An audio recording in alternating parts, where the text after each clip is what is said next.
birthday! Demir yan? Demir. Paano yung Demir? Thank you. Thank you for spending it with us. Thank you so much. Thank you.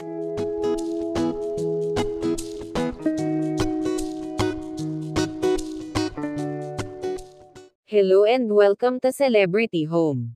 Judy Ann Santos, may pa-birthday treat para sa panganay nila ni Ryan Agoncillo na si Johan. Ngayong araw, November 7, 2024 ang ika-20th na kaarawan nito, kaya naman dinala ni Juday sa isang derma clinic para sabay silang magpa-skin treatment bilang regalo sa kanya. Kasama rin ang nanay ni Judy Ann sa kanilang moment na mag-ina. Nakakatuwa na napaka-sweet din ni Johan sa kanyang lola Carol.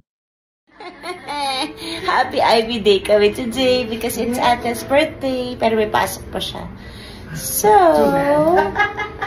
we shall bond before she goes to school with Mama.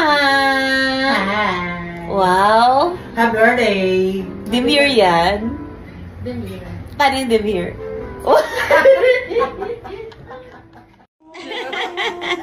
Dito na siya nagdalaga sa inyo. Yes, I know. Thank you. My Happy gosh. birthday, Have a Abs. wonderful, wonderful birthday. Thank you. Thank you for spending it with us.